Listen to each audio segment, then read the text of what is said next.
Olá, amigos, tudo bem? É uma alegria falar com vocês que estão aqui conosco na Igreja Cidade da Esperança e você que está em sua casa. Onde quer que essa mensagem de Deus alcance você, tenham certeza que mais uma vez teremos a oportunidade de aprender de Deus, viver com Ele. E a igreja está fazendo uma série muito especial em que explica de maneira mais detalhada as 28 crenças fundamentais dos adventistas do sétimo dia. A igreja adventista tem 6 doutrinas, divididas em 28 crenças. Estas crenças podem aumentar ou diminuir à medida que a igreja vai desenvolvendo o seu entendimento da palavra de Deus. Então, hoje vamos falar de maneira muito clara sobre a crença 7, que tem a ver com a doutrina do homem. Quando falamos da doutrina do homem, tudo que envolve o ser humano, sua origem, sua natureza, seu destino último, o tema da doutrina 7, da crença 7 da igreja adventista do sétimo dia é a natureza do homem. Quando a gente pensa na natureza do homem, a gente pensa em quem somos e no que seremos no futuro. Mas também temos que lembrar de onde viemos, para onde vamos, como nos relacionamos com nossos semelhantes, com nossos iguais. A dignidade humana pressupõe um entendimento claro da sua natureza. O ser humano consegue respeitar as leis, respeitar a vida humana, porque ele entende que nós não somos como animais. A Bíblia, ela fala da natureza humana e descreve desde a criação, da queda e da redenção humana como algo que o ser humano precisa entender. Eu quero convidar você agora a uma rápida jornada sobre essa doutrina. Está pronto? Pegue a sua Bíblia e vamos conversar um pouco. Antes da Bíblia, eu quero falar com vocês de uma cantora que fez muito sucesso, agora nem tanto, mas ela lançou uma música na década de 80 chamada Human Nature, Natureza Humana, era Madonna. E a Madonna lançou não só a música, mas também lançava uma tendência ali. Na década de 80, as pessoas questionavam a sua liberdade. Será que as instituições religiosas e sociais, as escolas, as universidades, não estavam tolhindo, limitando a sua liberdade? Esse desejo por liberdade que o ser humano tem no seu coração vai diretamente de encontro à noção de Deus sobre a natureza humana. Deus criou o ser humano para ser livre. Mas o que é liberdade? Será que é isso que as pessoas estão buscando no mundo secular?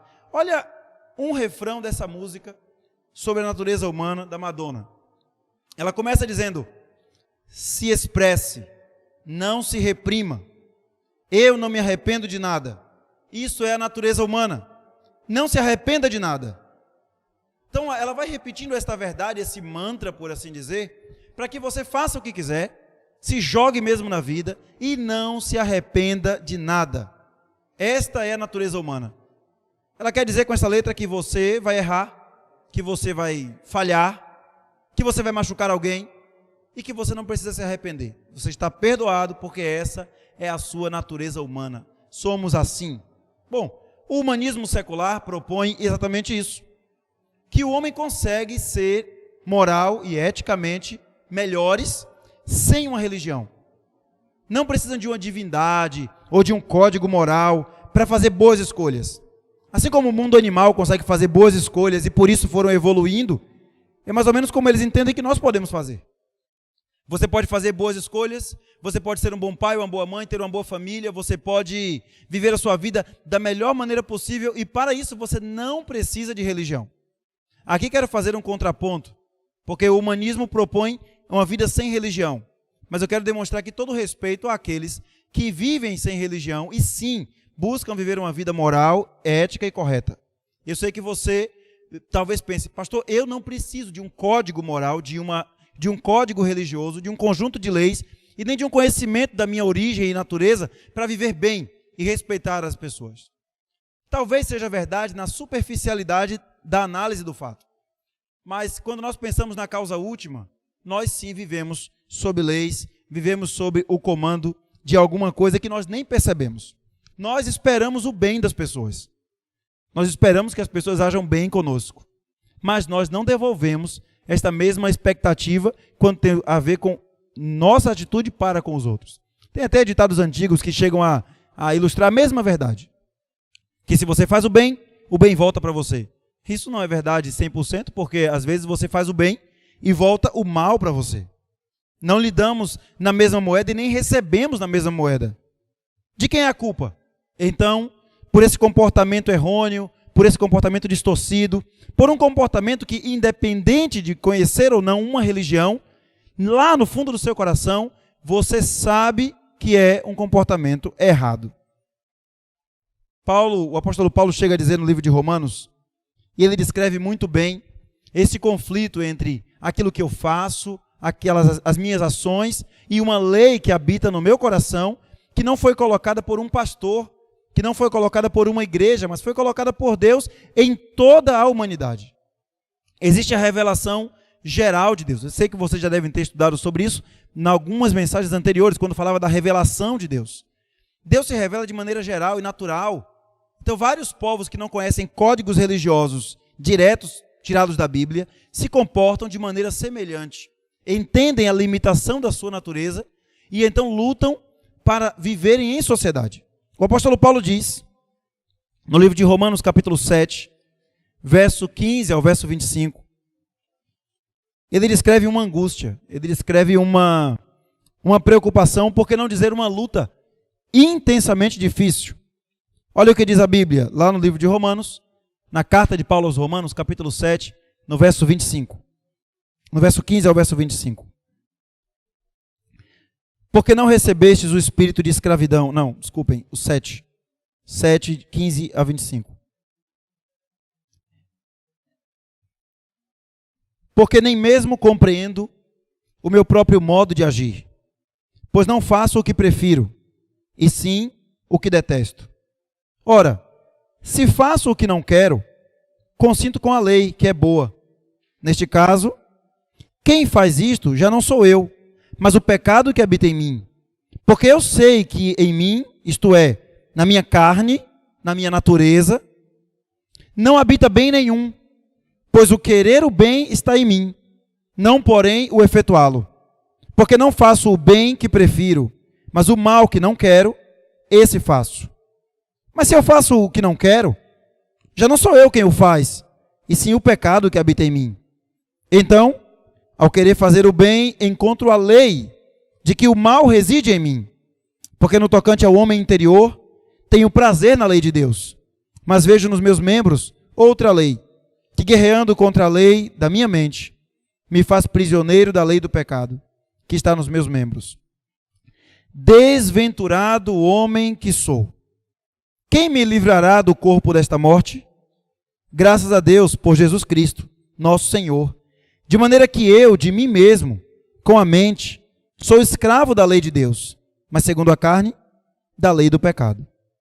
O apóstolo Paulo faz uma exclamação muito preocupante, mas muito clara também. Ele trabalha a ideia de uma luta interna entre saber o certo e fazer o errado. Entre entender cognitivamente qual o caminho deve seguir, mas o seu coração, a sua natureza, o leva para um outro caminho, para uma outra atitude. E depois ele se envergonha disso, ele se entristece, ele se desespera. Talvez eu fale para alguém que vive esse mesmo conflito. Vive uma luta intensa contra um erro, contra uma falha, que tem a ver com algo que está dentro do seu coração, que ninguém conhece. E você promete vencer, você promete lutar contra isso, e de repente, quando você menos percebe, já caiu novamente. Quantas vezes nós tratamos mal, machucamos com palavras aquele em que nós prometemos amar, aqueles que nós prometemos cuidar. De quem é a culpa? Paulo diz, se eu faço isso, já a culpa não é minha, mas do pecado que habita em mim. Então nós chegamos à crença número 7, dos adventistas do sétimo dia. A igreja adventista sistematizou este conflito para dar a você informação teológica, mas também esperança de uma vida melhor. Acompanhe comigo a leitura da crença número 7 dos adventistas do sétimo dia. O homem e a mulher foram criados à imagem de Deus, com individualidade, o poder e a liberdade de pensar e agir. Conquanto tenham sido criados como seres livres, cada um é uma unidade indivisível de corpo, mente e espírito, e dependente de Deus quanto à vida, respiração e tudo mais. Quando nossos primeiros pais desobedeceram a Deus, negaram a sua dependência dele e caíram da sua elevada posição abaixo de Deus. A imagem de Deus neles foi desfigurada e tornaram-se sujeitos à morte. Seus descendentes partilham dessa natureza caída e de suas consequências. Nascem com fraquezas e tendências para o mal. Mas Deus, em Cristo, reconciliou consigo o mundo e, por meio do seu Espírito, restaura nos mortais penitentes a imagem do seu Criador. Criados para a glória de Deus, são chamados para amá-lo e uns aos outros e para cuidar do seu ambiente. Essa é a natureza humana. Esta é a natureza do homem de acordo com a palavra de Deus. Nós acreditamos que viemos das mãos do Senhor de maneira perfeita. Houve o lapso, houve a queda, houve o pecado. Este pecado original afeta todos nós. E dali em diante, esta imagem de Deus perfeita foi desfigurada no ser humano. Nós temos lampejos de presença de Deus em nossa vida, mas infelizmente temos um pecado que habita fortemente em nosso coração. Para saber quem somos, ou por que somos assim, deveríamos fazer como quando compramos um material novo. Quando compramos um produto novo, um telefone novo, um aparelho de som novo ou uma televisão nova. Se você é como eu, gosta de ler as letras miúdas dos manuais de instrução. Eu tenho medo de ligar uma coisa errada e perder o aparelho que acabei de comprar. Então eu tento ler para ver se o fabricante dá alguma informação de como utilizar aquele produto. Quando nós pensamos nas coisas de Deus, nós deveríamos então dar uma olhadinha em como Deus gostaria que nós entendêssemos a nossa natureza e a nossa vida. Não há outro caminho melhor do que olhar o manual do fabricante e ver como o fabricante propôs este produto, essa vida, esta pessoa. Nosso Deus nos criou. Essa é a primeira grande afirmação, a primeira grande crença deste assunto é: nós fomos formados à imagem de Deus. É lógico que talvez você está escutando essa mensagem e já comece questionando, porque você vai dizer que nós não temos provas disso. Você tem toda a razão. Nós não temos provas, nós temos fé. Será que só nós temos fé? Será que só nós podemos acreditar assim? Bom, eu quero que você grave no seu coração uma grande verdade sobre a origem de tudo. Ou alguém criou do nada tudo, ou alguém criou do nada tudo, ou ninguém criou tudo do nada. Porque as coisas existem. Consegue me entender? Ou alguém criou, ou ninguém criou. Mas as coisas existem. Eu posso crer que um ser que comanda o universo com suas mãos e através do poder da sua palavra fez crescer as coisas e criou as leis naturais. Essas leis foram se desenvolvendo e nós podemos ter o mundo como estamos hoje e nós não vemos o mundo melhorando, o mundo está piorando, não só moralmente, mas também com respeito às leis naturais. Ou podemos crer de maneira forte e intensa, baseada também em evidências, assim como a Bíblia nos dá evidências da criação divina, a teoria da evolução pode te dar evidências de que nada criou alguma coisa. Mas alguém criou. Alguma coisa criou. As coisas existem. Este é o argumento cosmológico. Todas as coisas têm uma causa original. Deste modo, nós podemos escolher agora ter fé de que viemos das mãos de Deus, ou podemos escolher ter fé de que não viemos das mãos de Deus. Eu quero convidar você, até porque você está numa página religiosa, numa página de uma igreja, e nós sim cremos nisso, de maneira clara, intensa e ortodoxa. Deus criou o ser humano.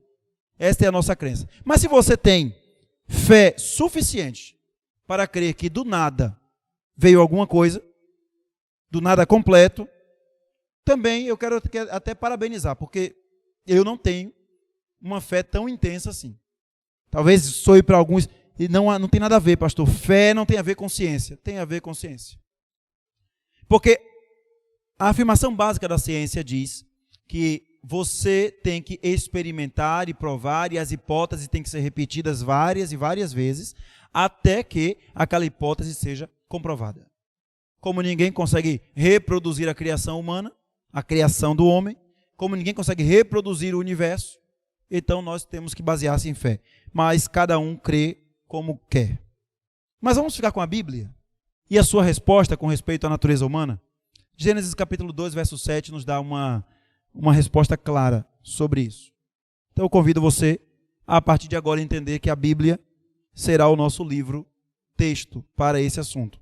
Então entendam, estamos falando aqui como a Bíblia revela, o que a Bíblia revela sobre a natureza humana. E você é convidado a continuar conosco. Gênesis 2:7 talvez surpreenda você em alguma coisa, mas fique tranquilo, a Bíblia explica. O Senhor Deus diz assim, em Gênesis capítulo 2, verso 7. Então formou o Senhor Deus ao homem do pó da terra, e lhe soprou nas narinas o fôlego de vida, e o homem passou a ser alma vivente. Recentemente, o Papa disse que Deus não é um mágico, e que a criação e a evolução combinam-se completamente. Ora, é um homem muito inteligente, mas eu não consigo ver uma relação tão intrínseca num texto tão claro. Deus não é um mágico, mas Deus é criador. Não há impossíveis para Deus. E a palavra de Deus nos diz que Ele formou o homem com todas as suas peculiaridades físicas. E então, após formar o homem do pó da terra, Ele soprou nas narinas o fôlego de vida. E então o homem passou a ser alma vivente. Consiga fazer uma equação. Você que é bom de matemática, entenda o que o texto diz. Pó mais fôlego igual alma vivente. Então o que nós temos aqui de maneira muito clara é que o homem é uma equação de pó da terra mais fôlego de vida, que é igual à alma vivente. Então, o homem não tem uma alma que é uma entidade pessoal que sai do corpo do homem quando ele morre e fica vagando por aí. O homem é uma alma, uma unidade indivisível de pó mais fôlego. Quando deixa de existir essa unidade pó mais fôlego, deixa de existir a alma vivente. Até porque a Bíblia diz, a alma que pecar, essa morrerá. Esse é o ensino claro da palavra de Deus, contudo, infelizmente, distorcido, porque Satanás contou a primeira grande mentira espírita, quando Eva disse, eu não posso comer porque eu vou morrer. E ele disse, é certo que não morrereis. E o ser humano vive até hoje com essa perseguição da vida eterna. Não há nenhum ser no universo que possua eternidade que não seja Deus. Então, a alma expressa individualidade. Quando a gente fala alma, está falando de você. Sua individualidade, seus sonhos, sua característica pessoal. Você é uma alma. Você é salvo e quando você é salvo, dizemos que salvou-se mais uma alma. Enquanto espírito, pastor, e o que é o espírito? Espírito na Bíblia, quando se refere ao homem, tem a ver com a centelha de vida que Deus coloca no ser humano. Ruach, vento. Deus coloca a sua vida no ser humano. O que acontece quando o homem morre? O pó volta à terra, o espírito, a centelha de vida volta a Deus e a alma deixa de existir. Pastor, mas como assim a alma deixa de existir? Porque você aprendeu que a alma é pó da terra, mas fôlego de vida. Eu disse, parece difícil, né? Na verdade não é difícil porque a Bíblia não revela. É difícil porque a cultura nos ensina diferente. Desde os desenhos antigos que nós assistimos quando crianças, sempre dá a impressão de que quando alguém morre, sai uma entidade dele e fica vagando e atormentando as pessoas no mundo subterrâneo. Mas todo ser humano é uma entidade indivisível. Corpo, alma e espírito. Nós fomos criados à imagem de Deus. Para quê? Para servir a Deus. Tudo era perfeito. Tudo era perfeito até que o pecado tomou lugar na existência humana. Deus não é o autor do pecado. Deus não criou o pecado. E aí você tem toda a história da queda de Satanás, os seus anjos, lá no céu, na família celestial, quando houve uma revolta. Houve guerra no céu, diz Apocalipse, Miguel e seus anjos guerrearam contra o dragão e seus anjos. Não houve mais lugar para ele lá. Então ele foi expulso para a terra, e com ele os seus anjos.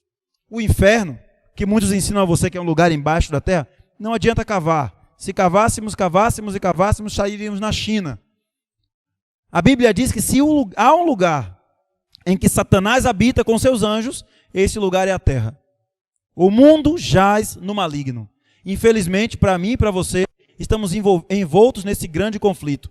O pecado se iniciou no céu, veio para a terra e então enganou os primeiros pais, que usaram da sua liberdade para dar a chave da sua vida, o comando da sua natureza, não mais a Deus, mas a Satanás. Então nós estamos falando aqui, por que a nossa natureza é tão má? Porque nós demos a chave da nossa vida nas mãos de Satanás. Deus correu o risco que alguns se perdessem, para que os que estivessem com ele, fosse unicamente por amor.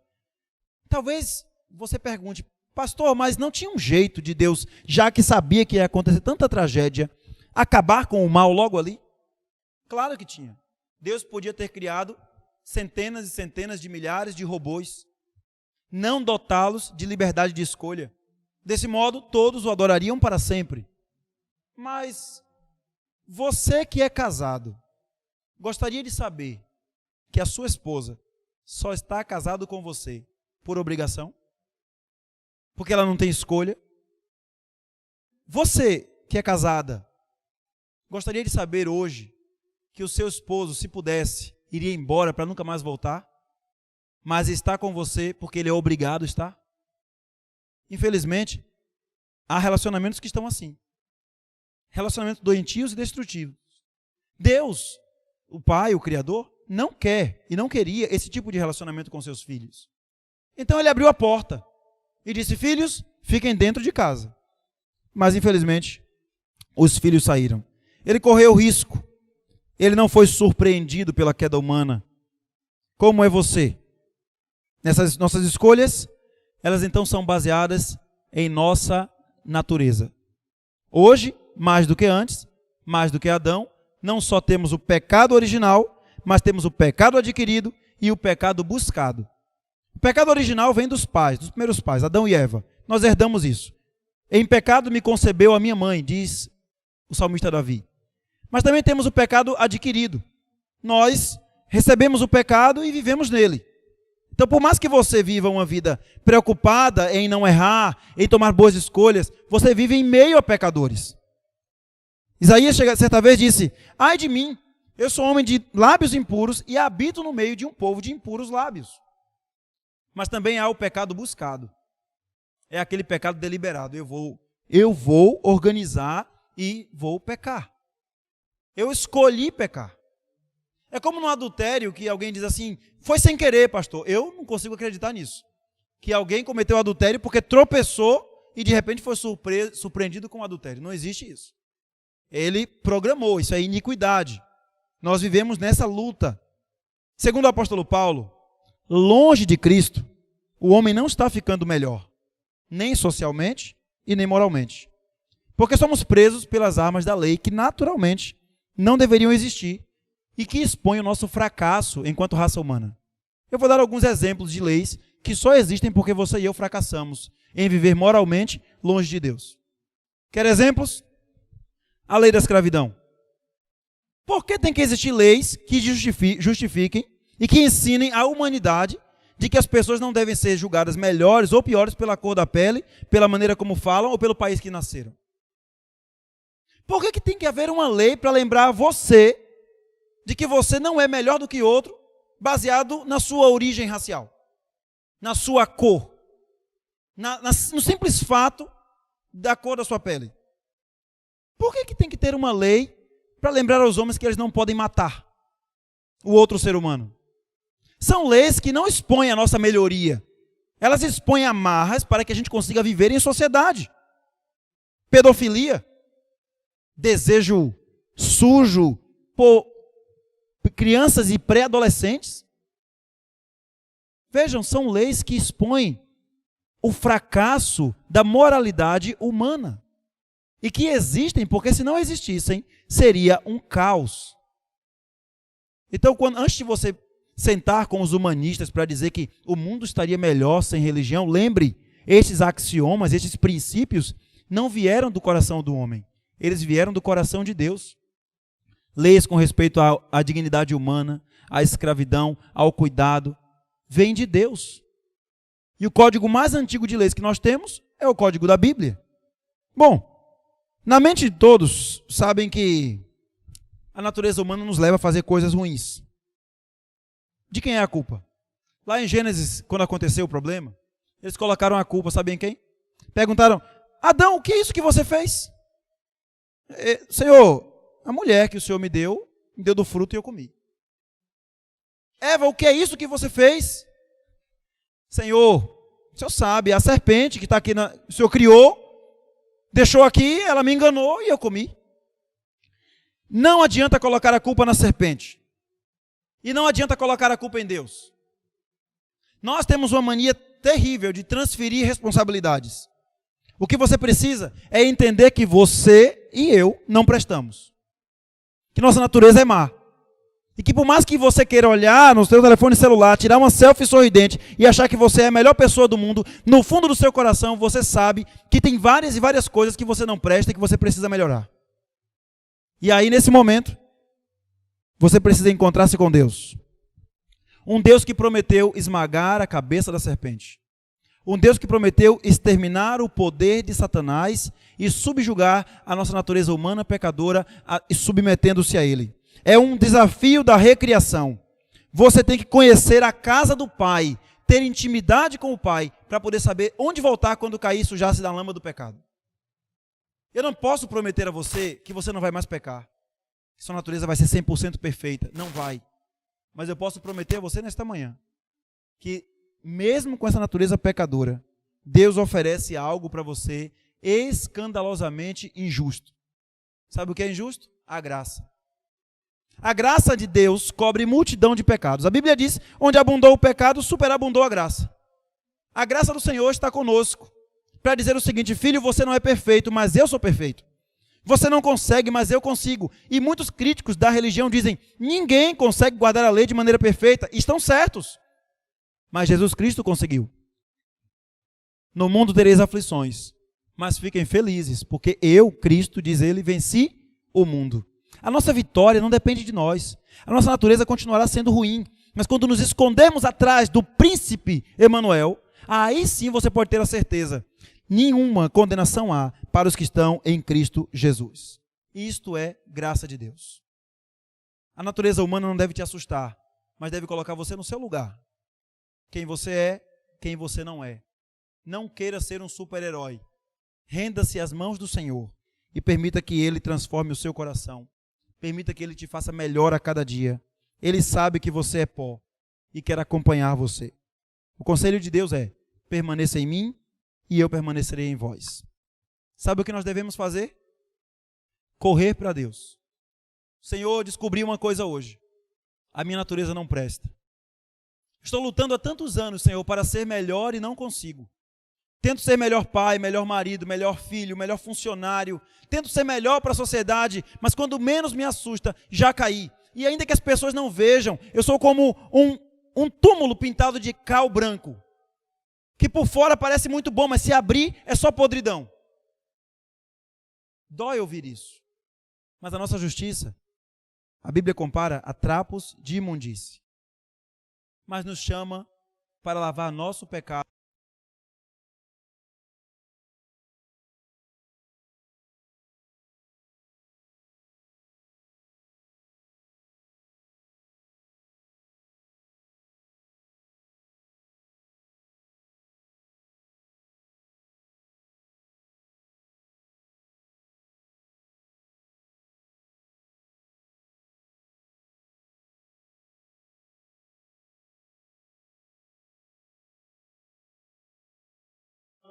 Que Cristo pode ocasionar no coração do ser humano.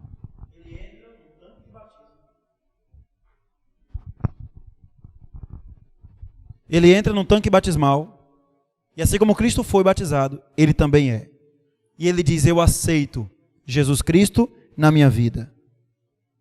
Nesta manhã, a nossa querida irmã Maria do Carmo tomou a decisão mais importante da vida dela.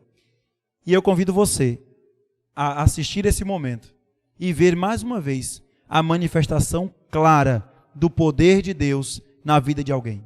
O batismo é a expressão do poder de Cristo, resultado sobrenatural da proclamação e aceitação do Evangelho. Vamos então juntos louvar a Deus e participar deste momento enquanto você pensa na sua vida e na sua decisão.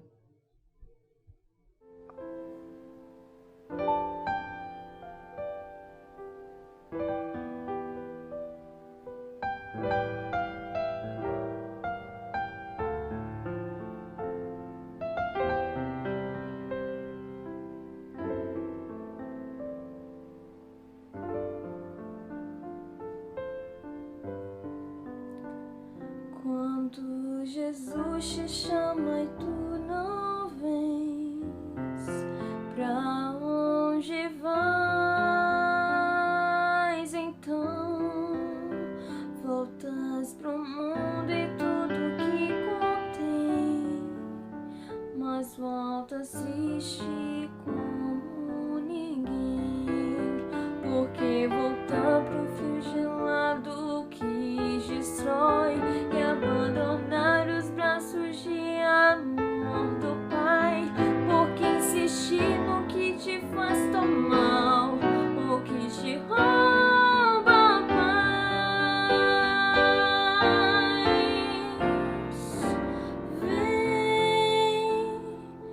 Vem pra Jesus, vem, oh vem pra Jesus, agora é o momento, não podes deixar pra depois.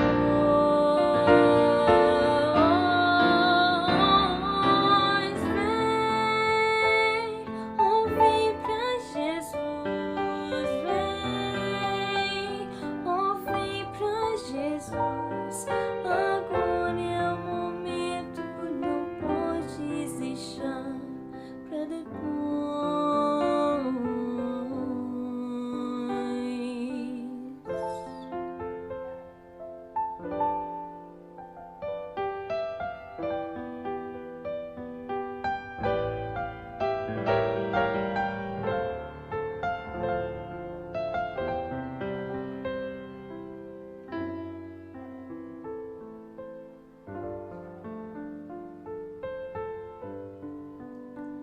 Quando Jesus te chama e tu não vens, pra onde vais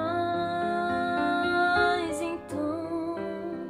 Voltas pro mundo e tudo que contém, mas voltas triste como ninguém. Junto de Cristo existe sempre um bom lugar, onde calor e abrigo podes encontrar, onde tua vida pode retomar sua força e seu vigor.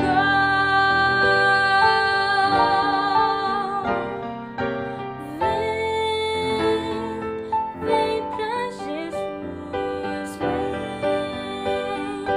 vem pra Jesus, agora é o momento, não podes deixar pra depois.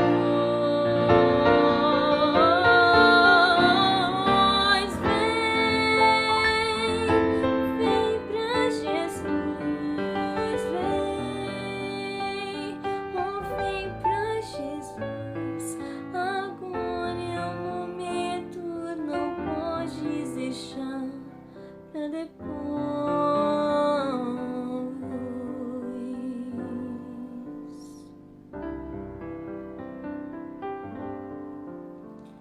Quando Jesus te chama e tu não vens, pra onde vais então?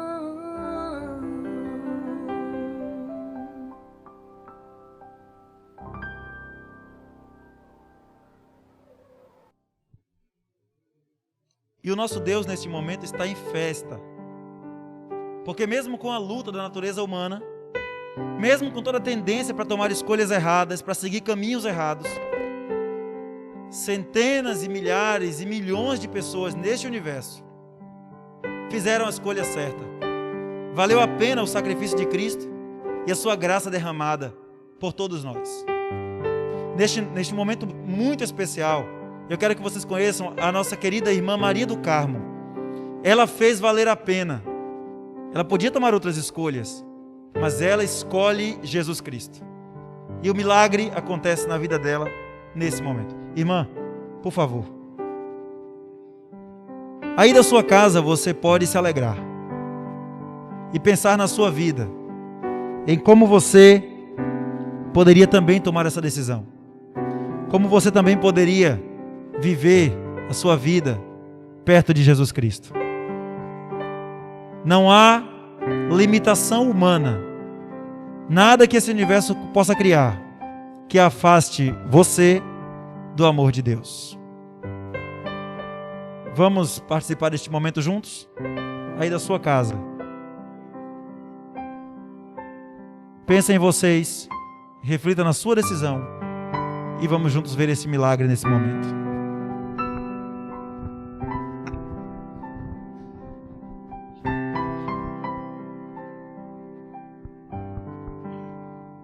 Aqui não. Não, assim tá bom. Afasta um pouquinho. Eu vou descer assim, ó. Só pode confiar, tá bom? Eu ganho por 2 de Querida irmã Maria do Carmo, neste momento sagrado, diante dos anjos de Deus e da Igreja do Senhor, não só aqui, em Cidade da Esperança, Natal, mas de maneira peculiar, diante de todo mundo que queira assistir, gravado para todos sempre. A senhora diz sim a Jesus Cristo. Escolhe entregar o seu coração a Ele, para que Ele o transforme, dependente unicamente dEle. E neste momento sagrado, querida irmã, como ministro do Evangelho, seguindo a ordem de Jesus Cristo, para o perdão dos seus pecados e uma vida nova e feliz com Jesus, eu te batizo em nome do Pai, do Filho e do Espírito Santo. Amém.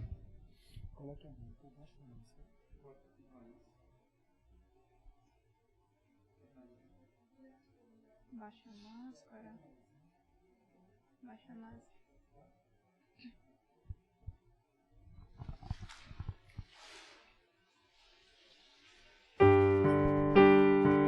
Começando aqui, por todo sempre, o amor de Deus vai acompanhar. Ele prometeu. Olhe a alegria nos olhos dela.